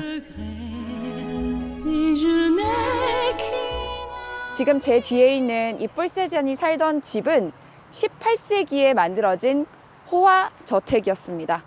원래 모자를 팔던 모자 상인 일을 했었던 아버지가 은행가로 전업을 하면서 부를 축적하고 그리고 아버지가 가족에게 선물하기 위해서 마련했었던 집이 바로 제 뒤에 있는 이곳을 La Bastide du Jas de Bouffant이라고 부르는데요. 2002년 엑상프로방스 시에서 매입해 현재 복원 중인데요. 작년 하반기에 잠시 공개되기도 했지만 다가오는 6월 정식으로 개관할 예정이라고 합니다. Monsieur Laforêt, est-ce qu'on vous a déjà dit que vous ressemblez à Ryan Gosling? Ça me fait très plaisir. Merci beaucoup. 시의 협조로 촬영 허가를 받아 세잔의 집을 한국 방송 최초로 공개할 수 있게 됐습니다. 법학 공부를 중단하고 그림을 그리겠다는 세잔을 지지해준 건 아버지였습니다.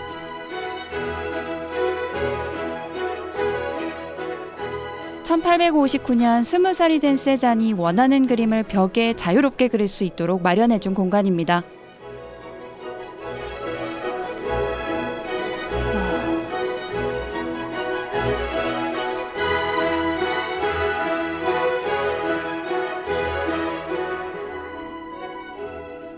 지금 벽면으로 해서 현재는 사라졌지만 과거에 폴세잔이 살던 당시 이 공간이 그의 작품으로 어떻게 메워져 있었는지 비디오 프로젝트 이미지로 확인할 수 있는 공간에 지금 제가 혼자 서 있습니다. 현재 벽면을 비추고 있는 작품들은 전 세계 미술관과 박물관, 개인 소장으로 흩어져 있는 상태인데요. 초반에 세잔이 그렸던 밝은 그림들부터 그가 화풍을 탐색하며 그린 아버지의 초상까지 세잔 그림의 변화를 한눈에 살펴볼 수 있습니다. 이 폴세잔은요, 초기에는 과거의 작가들에게 영감을 받아서 자신만의 스타일로 승화시키는데 시간을 보냈다면 이제 어두운 색깔들을 사용하고 물성을 가득가득 화면에 메우면서 자신만의 예술 스타일을 찾아가기 시작합니다. 페리오드 꾸이아르다라고 스스로 부르는데 이 시기에 어두운 색채와 물성을 사용하면서 내가 어떤 방법으로 그림을 그려야 할지 끊임없이 고민했었던 시기에 그런 흔적들이 지금 이 한 공간에 남겨져 있는 것을 볼 수 있습니다.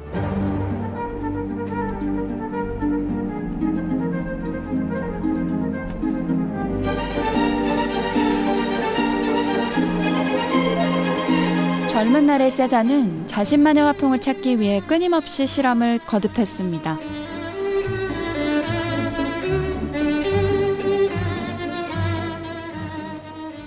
자, 이곳이 이 세잔의 집에서 제일 상층에 위치하고 있는 세잔의 화실입니다.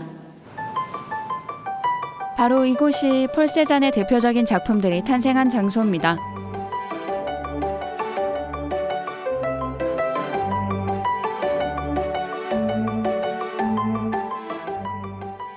지금 굉장히 아름다운 나무와 풍경이 보이고 굉장히 큰 창이 나 있어서 화실이었다라는 걸 쉽게 짐작해 볼 수 있습니다.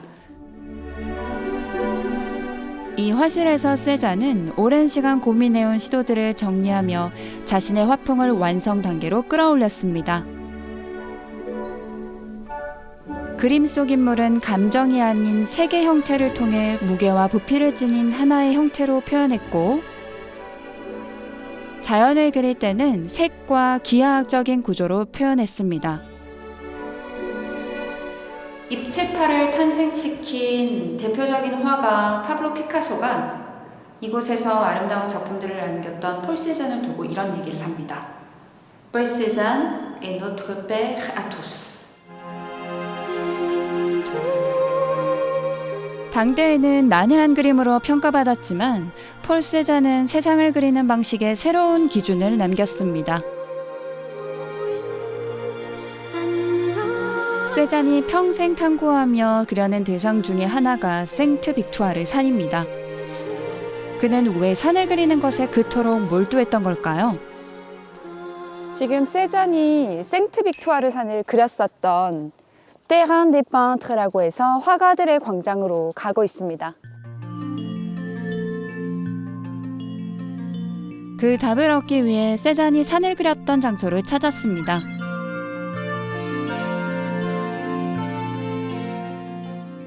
저 앞으로 생트 빅투아르 산이 너무나 잘 보입니다. 제가 여기서 이렇게 보고 있자니 폴 세잔이 87점으로 남긴 이 생트 빅투아르 산, 나도 화가라면 꼭 한번 그려보고 싶다는 생각이 드는 그런 장소인 것 같아요.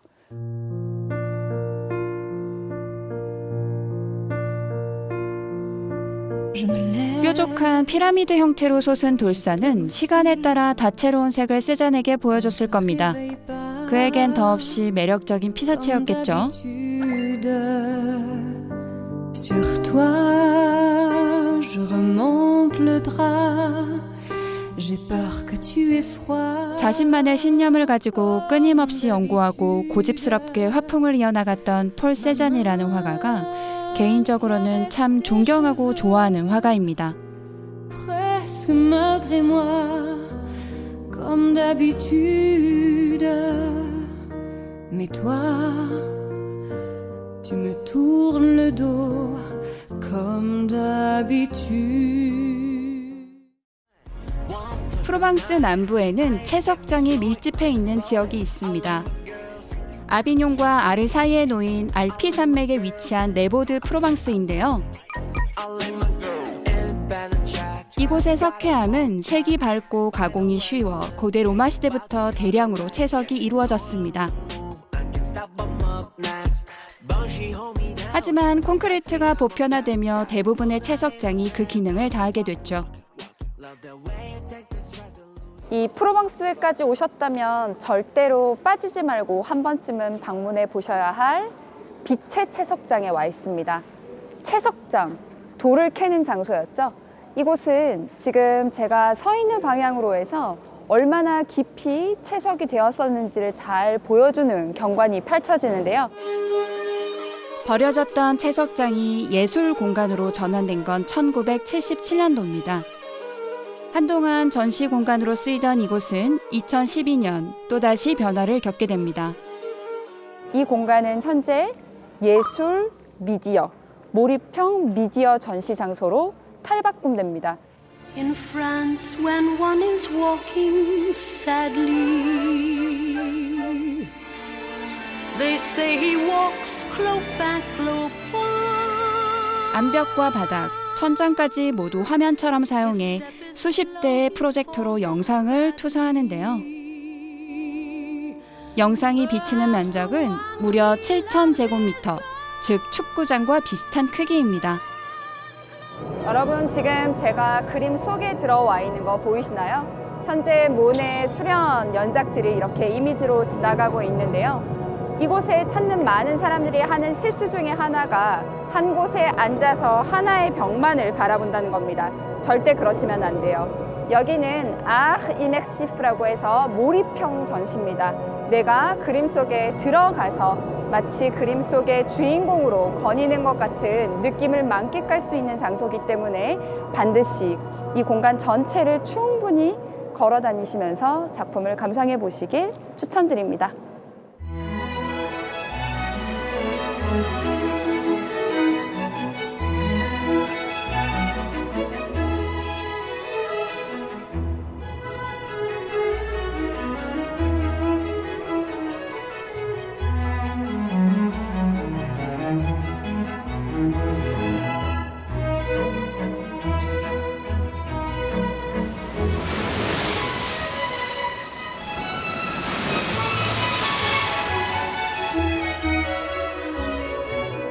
클로드 모네는 사물의 형태를 순간적으로 눈에 들어오는 빛과 색으로 표현하려 했던 화가입니다.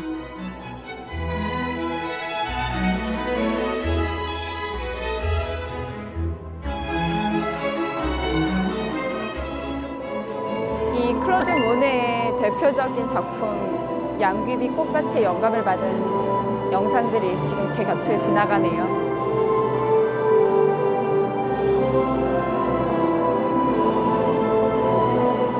양산을 쓴 여인, 오르세 미술관에서 감상 가능한 양산을 쓴 여인 지금 그림으로 나오고 있습니다.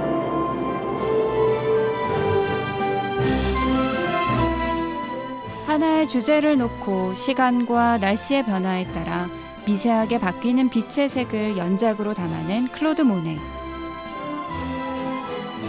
빛의 화가가 남긴 아름다운 작품 속에서 한참을 머물다 갑니다.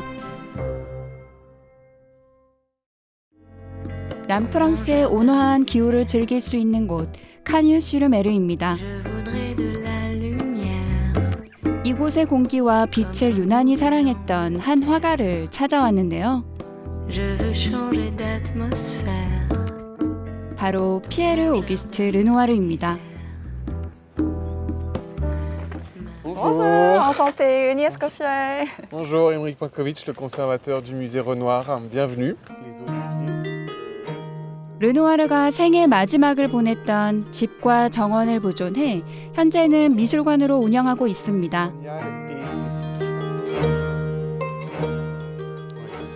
Ils ont certainement été plantés il y a au moins 500 ans. C'est ce qu'on dit, on dit qu'ils sont multiséculaires. Et puis, celui qui en parle le mieux, en fait, c'est Jean Renoir.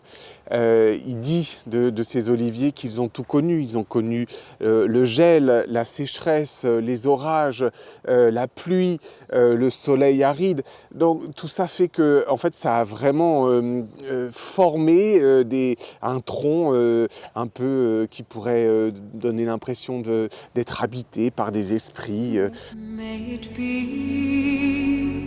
르누아르는 이곳에 머무는 동안 주변 풍경을 그리곤 했는데요. 빛에 따라 색과 질감이 끊임없이 변하는 올리브 나무의 이파리를 표현하는데 어려움을 느꼈던 것으로 전해집니다. 빛의 마술사라 불리던 그에게도 쉽지 않은 대상이었던 것으로 해석할 수 있죠. 그리고 여기 살고 있었던 르누아르를 찾았던 후배 화가들이 굉장히 많았었는데요. 그 중에서도 우리에게 잘 알려져 있는 파블로 피카소는 르누아르는 우리의 교황이다 라고 이야기를 했었고요.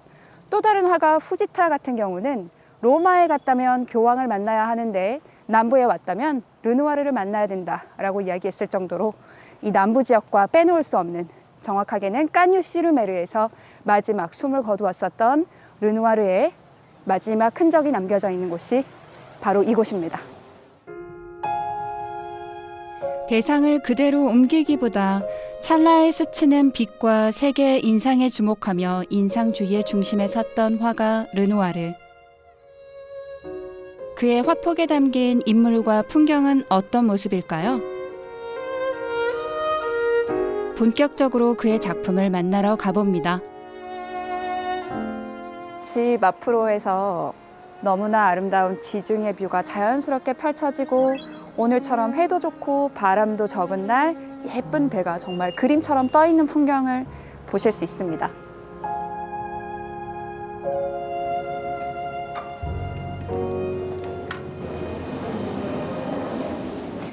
자, 지금 르누아르가 마지막을 보냈었던 집 거실 내부로 들어왔습니다.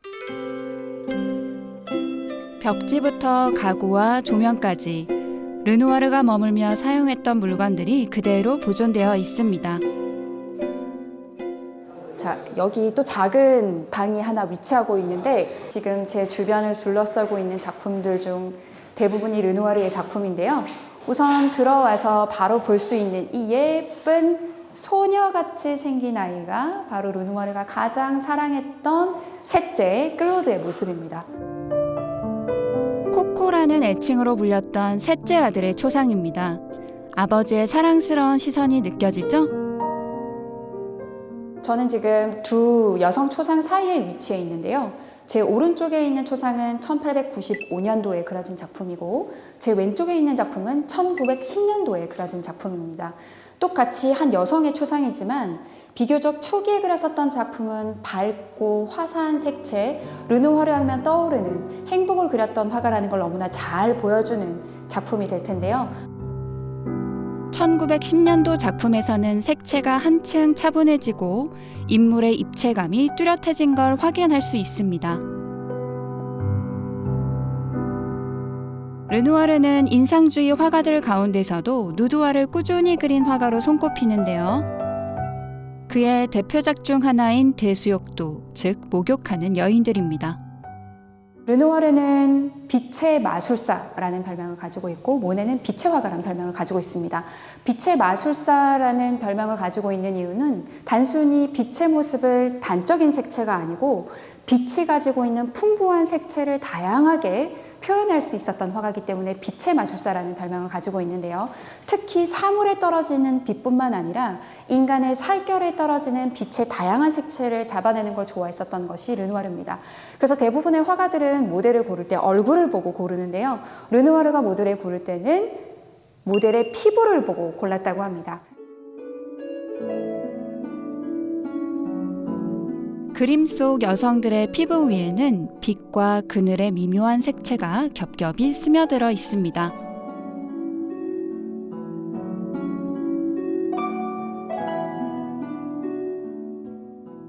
르누아르에게 가장 큰 사랑을 받았던 클로드의 방으로 가고 있습니다. 이 클로드의 방에도 모두 르누아르의 원작들을 만나볼 수 있게 전시되어 있는데요. 특히 제 옆에 있는 이 작품은 르누아르 집 그리고 주변의 모습을 담아내었습니다. 르누아르가 말년에 여기 깐뉴-시루메르 집에 살 때 류머티스 관절염으로 너무나 고통스러워서 하루에도 몇 수십 번씩 비명을 질렀다라는 얘기가 남겨져 있기도 한데요. 손에 힘을 주고 붓을 쥘 수가 없었기 때문에 손가락 사이에 꽂은 상태로 힘을 주지 못하고 위에서 이렇게 툭툭 떨어지는 붓터치가 많이 표현되어 있는 것을 직접 확인할 수 있습니다.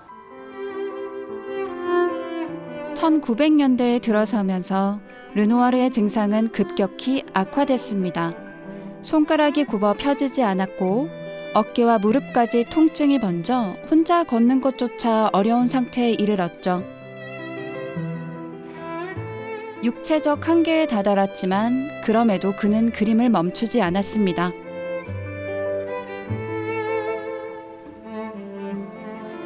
붓을 잡을 수가 없었기 때문에 손가락 사이에 붓을 끼우는데요.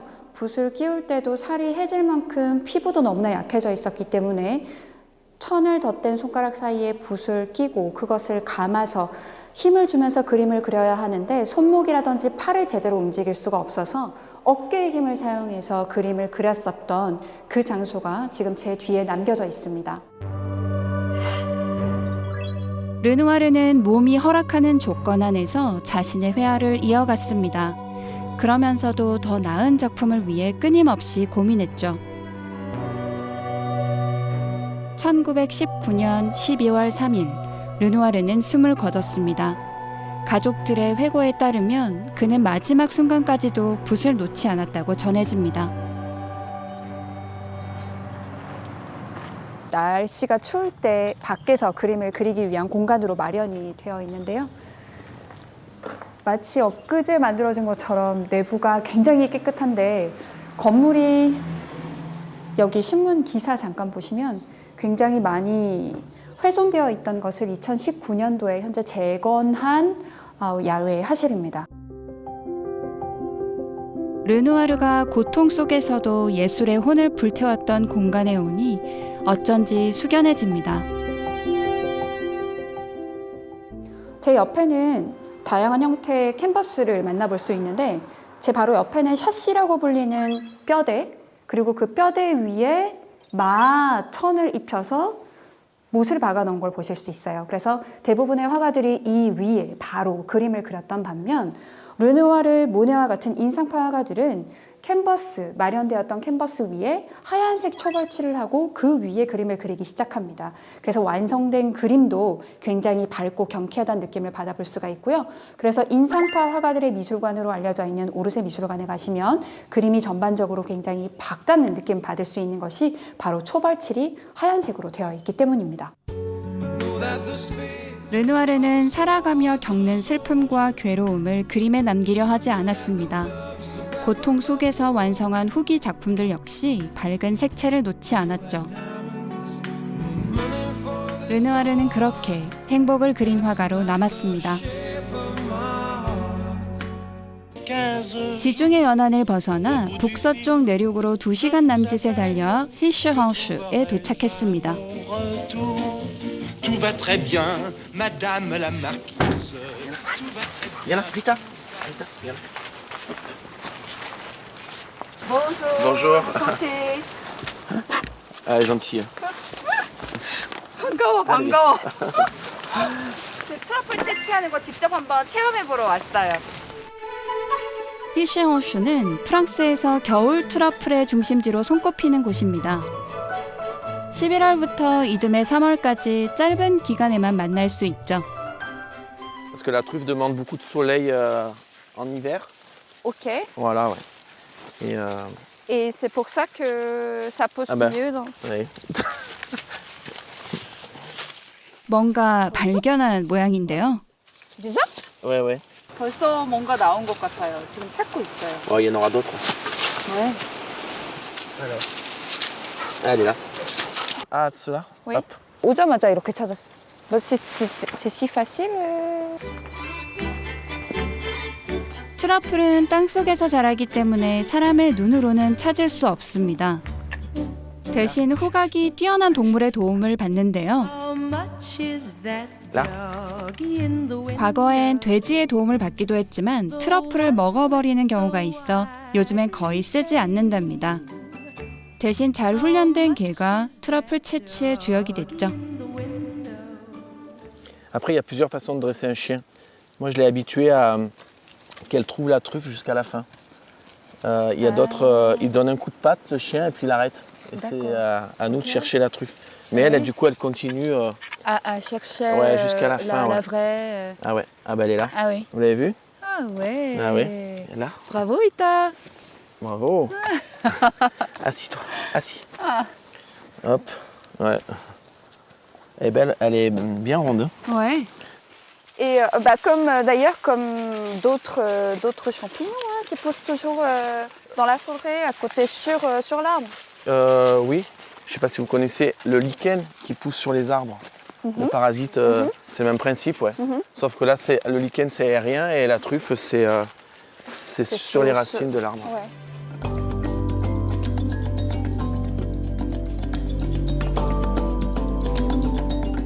트러플은 참나무나 개암나무 같은 나무의 뿌리에 붙어 자랍니다.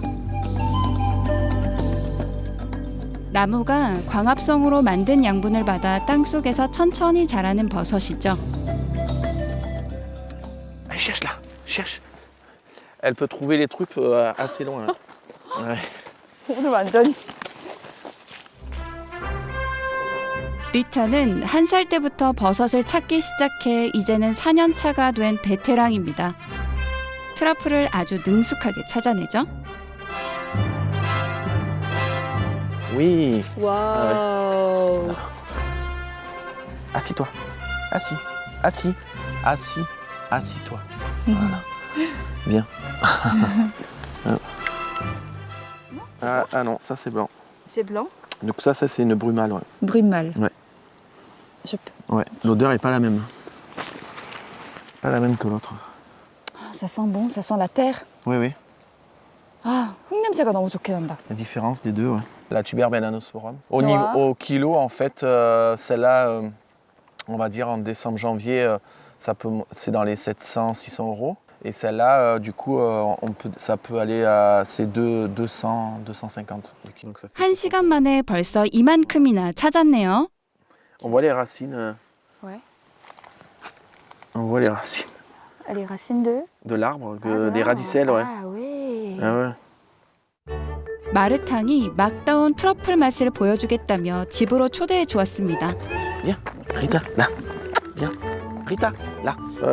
Non, celle-là non, c'est pour la chasse. Ah, pour la chasse. Ouais, et les deux pour la truffe. 파스타나 고기 요리에 트러플을 가미해서 먹어본 적은 있어도 갓 채취한 트러플은 처음이라 벌써부터 기대가 됩니다.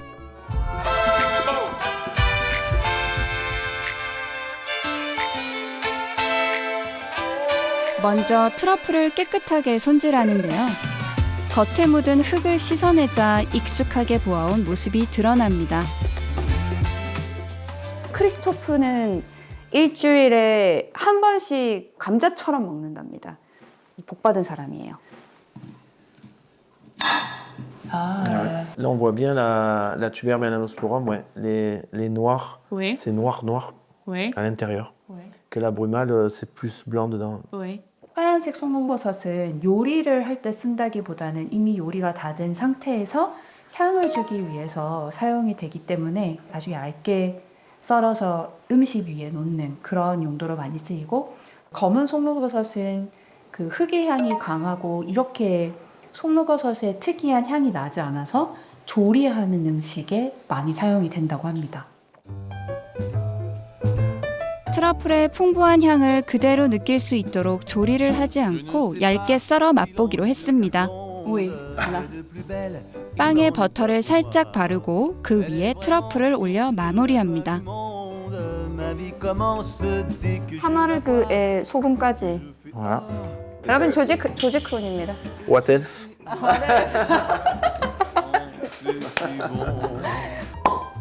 Souvent plus du rouge avec les truffes que du blanc. Du blanc. Oui. À la vôtre, ouais. À la vôtre aussi, Ouais. merci beaucoup. Sont comme le bon vin, 지금 기분은 세상을 다 가진 기분. joie ou bien 겨울에 만날 수 있는 수확의 기쁨, 남프랑스의 자연을 온전히 맛볼 수 있었던 시간이었습니다. volant en chemin, tout ce que je peux, car rien n'est. 이제 프로방스 내륙에서 남동쪽으로 이동해 지중해 연안으로 향합니다.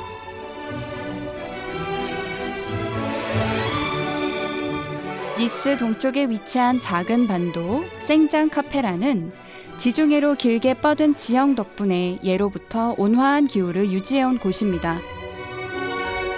19세기 말부터 유럽 상류층이 겨울 휴양지로 찾기 시작하면서 고급 빌라들이 들어섰는데요. 그 흐름 속에서 20세기 초 빌라 에프루시 드 로스차일드가 지어졌습니다. 생장 카페라라고 불리는 지역에 이렇게 아름다운 건물이 숨겨져 있습니다. 로스차일드 대저택이고요. 정확하게 말씀을 드리면 베아트리스 에프루시 드 로스차일드 남작 부인의 빌라입니다. 베아트리스 에프루시 드 로스차일드 남작 부인은 유럽의 금융시장을 이끈 로스차일드 가문의 일원으로 예술품 수집에 깊은 애정을 지닌 인물이었습니다. 그녀는 여행으로 쌓아온 자신의 미적 취향을 하나의 공간에 담고자 이 저택을 지었죠. 가장 먼저 만나게 되는 거대한 응접실에선 연회를 자주 베풀었던 가문의 재력과 문화적 자신감이 전해집니다. 로스차일드 대저택에서 가장 멋진 그랜드 살롱이라고 하는 장소에 들어와 있습니다. 베아트리스 남작 부인은 루이 16세와 마리 앙투아네트 시대의 프랑스 궁정 문화에서 큰 영감을 받았던 것으로 전해집니다. 특히 이 마리 앙투아네트의 성향과 그녀가 사용했었던 가구에 남다른 애착이 있었던 남작 부인이기 때문에 지금 제가 가리키는 방향으로 굉장히 작은 테이블이 하나 보이실 거예요. 저 테이블은 실제로 마리 앙투아네트가 사용을 했었던 가구입니다. 침실 옆에 이어진 드레스룸입니다. 규모부터 남다른데요. 벽면에 화려한 그림이 그려져 있어 공간 전체가 하나의 장식처럼 느껴집니다. 정원을 가장 아름답게 볼 수 있는 로치아라고 하는 장소로 이동합니다. 베아트리스 남작 부인은 정원에도 남다른 노력을 기울였습니다. 그 중심에 프랑스식 정원이 있죠. 수직의 축과 대칭이 만들어내는 정제된 아름다움이 돋보입니다. 로스차일드 대저택에는 모두 9개의 테마의 정원이 있는데 로지아에서 바라볼 수 있는 곳은 프랑스 정원입니다. 프랑스 정원이라고 하면 베르사유 궁전에 있는 정원을 많이들 떠올리시는데요. 프랑스 정원은 가운데를 중심으로 좌우가 대칭을 이루고 있어서 굉장히 안정적인 구도로 감상이 가능하다는 것. 그래서 정원의 형태도 베르사유 궁전과 거의 동일하고 이 화려한 내부 장식 때문에 이 로스차일드 대저택은 프랑스 남부의 베르사유 궁전으로 알려져 있습니다. 탁월한 미적 감각과 취향이 빚어낸 공간, 빌라 에프르시 드 로스차일드. 불어오는 지중해 바람과 따사로운 햇살로 이곳의 예술이 완성됩니다.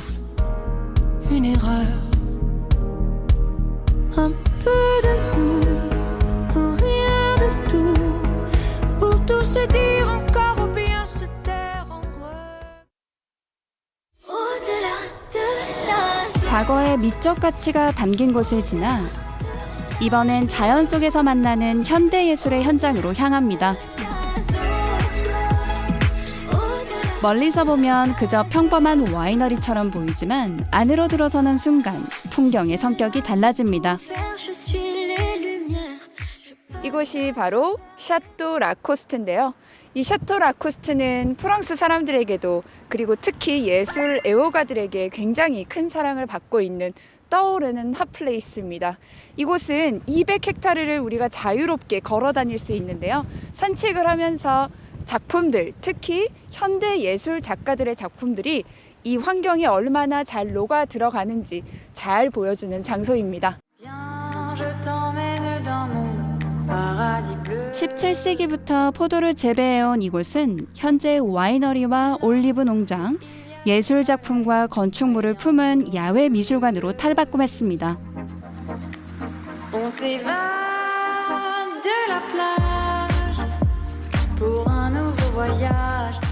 이곳에 설치된 건축물들은 자연을 거스르는 것이 아니라 조화를 이루도록 만들어졌는데요. 특히 건축 분야의 노벨상이라고 할 수 있는 프리츠커상을 수상한 유명 건축가 6명의 건축물들을 만나볼 수 있습니다.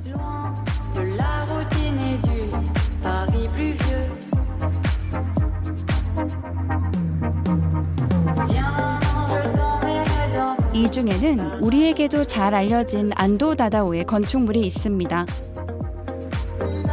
노출 콘크리트의 절제된 형태와 표면에 남은 일본 다다미를 표현한 동그란 거푸집 자국은 그의 건축을 상징하는 특징 가운데 하나입니다.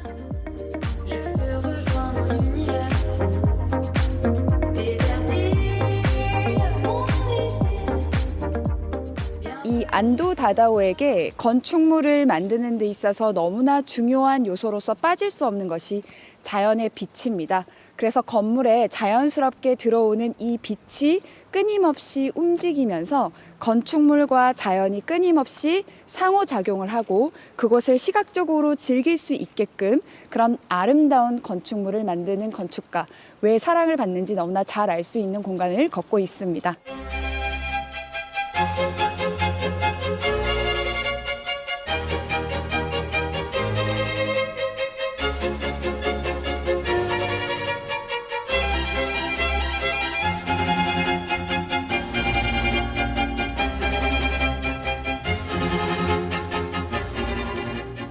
건축물 옆에 위치하고 있는 물 때문에 물에 반사되는 빛, 그 빛의 끊임없는 움직임, 더불어서 끊임없이 물이 움직이는 효과가 이 벽면에 부딪히면서 나타내는 시각적인 효과가 너무나 아름답습니다.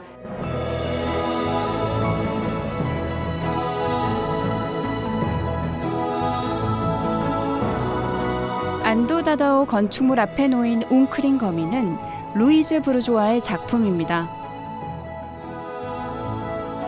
그녀에게 거미는 두려움의 대상이 아니라 모성을 상징하는 존재였습니다. 실을 뽑아 집을 짓고 자리를 지키는 모습에서 자신의 어머니를 떠올렸다고 전해집니다. 샤또 라코스트의 가장 큰 매력은 자연 속을 산책하듯 걸어다니며 대가들의 예술 작품을 마주할 수 있다는 것입니다.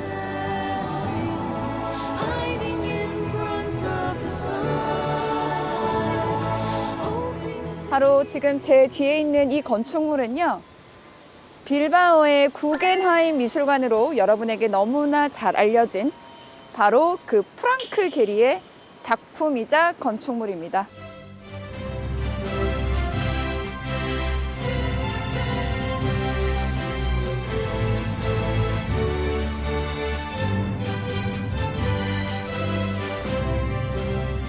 소리의 울림을 효과적으로 내기 위해서 제 위쪽으로 보시면 해체주의 건축 양식으로 잘 알려져 있는 프랑크 게리의 굉장히 특이한 형태의 지붕을 만나볼 수 있습니다.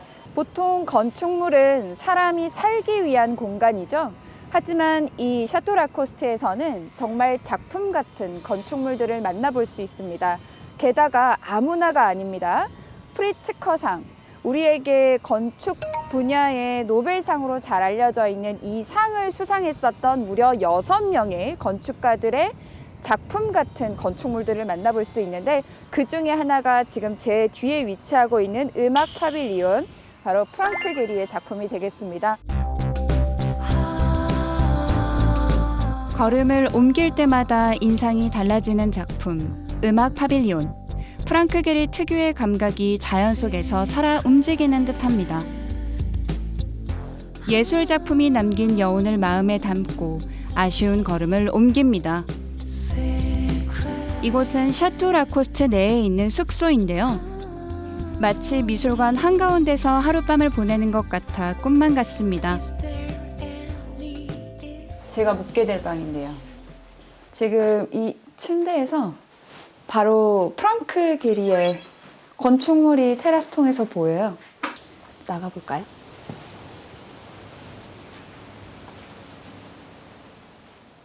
프랑크 게리의 작품을 이렇게 하루 종일 감상할 수 있고, 저걸 보면서 잠들고 일어나서 볼 수 있다니 정말 꿈만 같아요.